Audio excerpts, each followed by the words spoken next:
Hello and welcome to another colony submission video, this time with the Iron Teeth on Diorama, and this one has been submitted by a very long-time viewer and supporter of the channel named Joe Coulter, so thanks Joe for sending this in. I wanted to show you guys this one today because it's pretty similar to what we've been trying to do with our own Iron Teeth playthrough. Although Joe took a different approach here, and there's a lot of cool stuff to show you, but I wanted to go ahead and just read off what he submitted here. It says, I always ask, what do you think makes this special? What are you excited to show to people? And he's like, well, I wouldn't call it special, really. It's just my nearly finished 1,000 beaver diorama playthrough.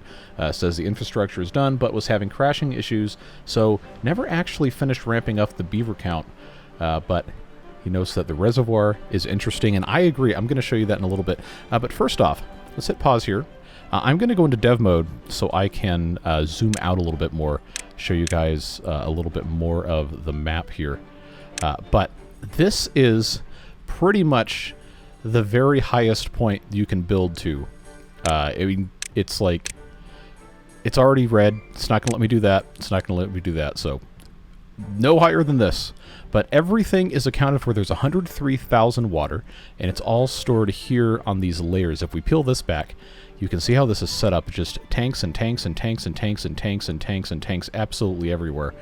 And of course, there's all this food over here. 53,000 of that, 6,000 logs, so on and so forth, and all the ingredients to make plenty of other stuff as well.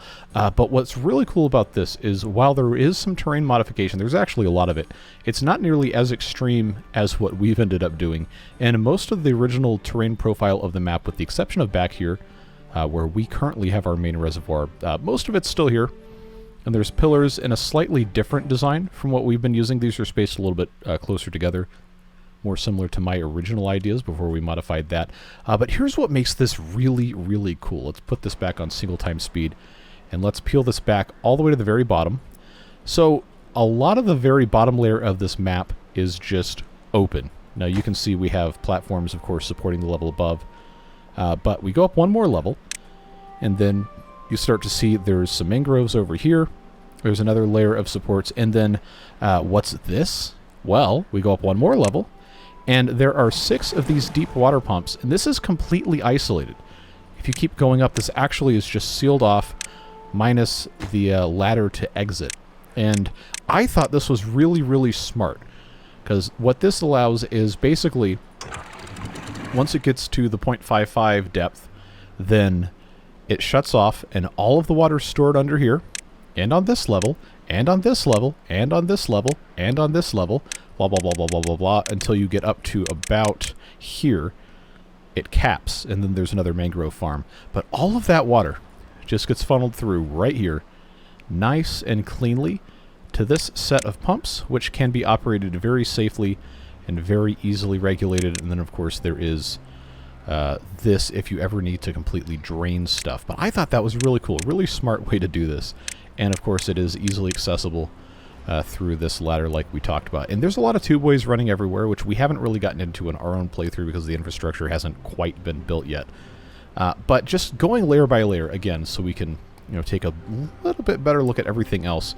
Like we said, mangrove farms here. We've got some more crops here, and then this is the original river, most of it. When you get the diorama map from brand new, district center in a very similar location of what we started with.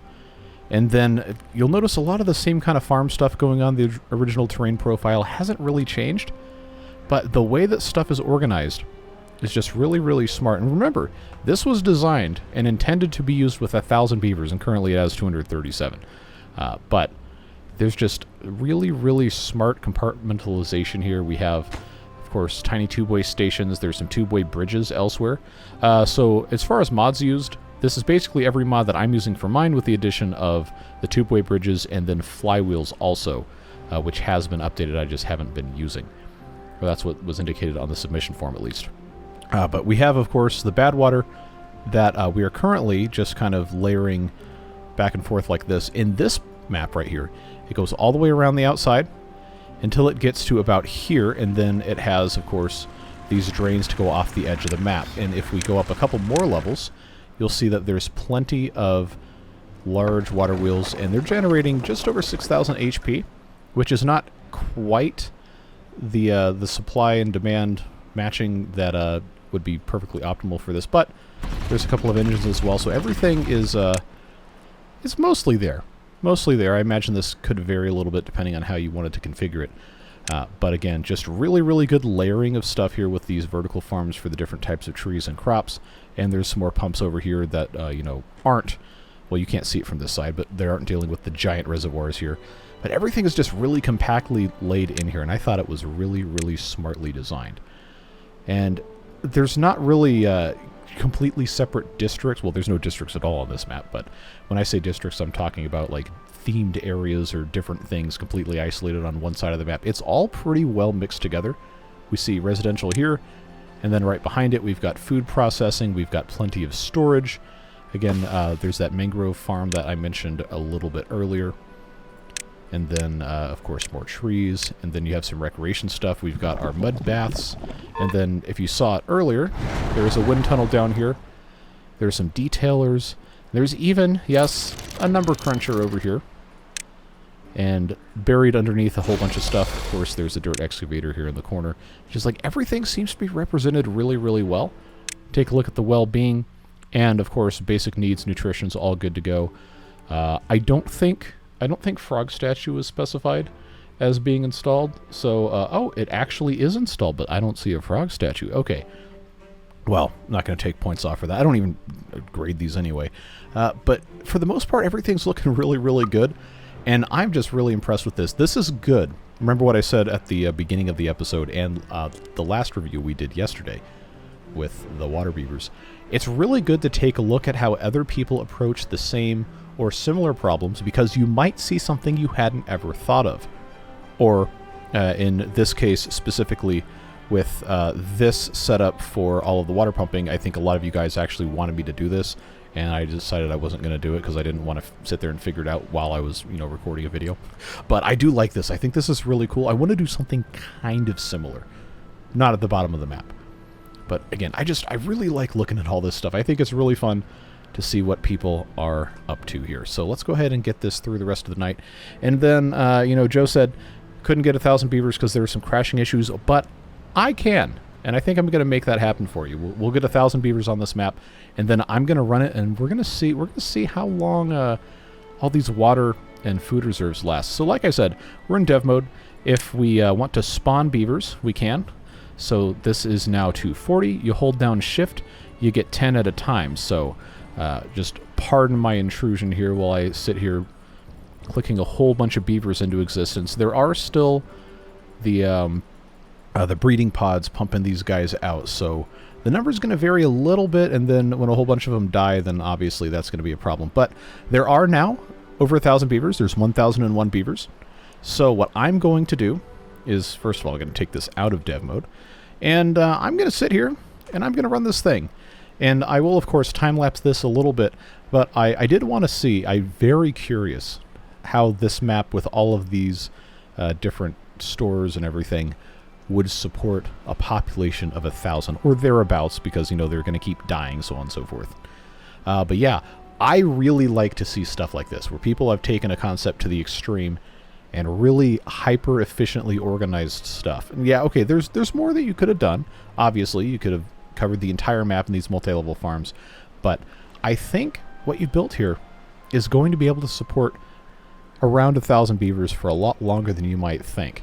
So, like I said, time-lapsing. So, I don't know how this is going to end up, but you guys do, because you've been seeing it this whole time. So, we'll just go ahead and cut to the other side of this and see how this map managed to support all these beavers.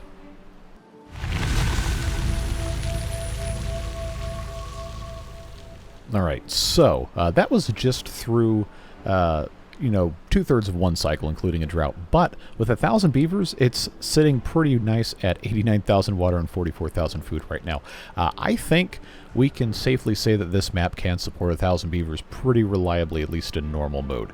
But yeah, before we say goodbye, though, I did want to point out a couple other things. First of all, with 1,000 beavers, I'm still able to get more than 60 FPS, which is absolutely amazing and gives me so much hope for the future of our series that we're going to get back to for Saturday's video. But I just really appreciate how this is laid out, how it's structured, how the housing is like centralized without being separated from stuff. Just a really, really smart design. And especially this whole reservoir system right here. This is cool. I like this a lot. I want to do something similar. I don't know if we can, but I think that's just a really, really, really cool thing to be able to do. Just like, look at this, layer by layer. Everything has a place to go. It has a purpose for existing. Even the little propaganda thing here. It's just really smartly integrated. Because, you know, of course, that does have to be put on some sort of an actual terrain bit here. So, it is on a 1 block thick slice of terrain. And it's sitting there, those beavers can watch their whatever that is. It's just cool. It's just cool, man. I don't know. I like this a whole lot. So, again, Joe, thanks so much for sharing it with us and giving some really neat ideas and some important insight into the concept of the 1,000 beaver diorama experience. So hopefully you enjoyed getting to see your map supporting 1,000 beavers. Even if I did put them in artificially, they do still consume resources. And that is the way that goes. But, like I said, that's going to be everything for this one. I really appreciate you guys checking these videos out. I'm having a blast taking a look at everybody's submissions. So there is still plenty of time for you to submit your own for consideration if you'd like to see it put up on the channel here. I can't promise I'm going to post videos on everybody's, but I do look at all of them. And I pick my favorites and I slide them into the schedule whenever it's appropriate. This week, it just so happened to be Wednesday and Thursday. But I would like to keep going through a lot of these, so please feel free to submit them. They don't have to be huge. They don't have to be particularly quote-unquote amazing things. I know some people have submitted things with the notes field saying something like, oh, there's not really anything super cool about this. It's like, no. I want to see what you guys are doing because that is part of the fun of having a community centered around a creative game like this. Everyone's going to have some sort of different idea of what is going to make a good playthrough in Timberborn, and I'd like to see it, and I'm sure a lot of people who watch these videos would like to see it too. So that is going to be the end of this one, though. Thanks very much for supporting this series, for supporting just the channel in general. Beard Boosters, of course, you already know. But those folks do make it possible to sometimes take a little bit of a detour and then take a look at people's submissions and do stuff that's not just the breakneck pace of the water beavers in the Project 1K challenge like we've been doing for so long. But that is going to do it for this one. Have a fantastic rest of your day, whatever it is you're doing. Stay safe, have fun, and we will see you back again soon for more beavers. Take care, friends. Bye-bye.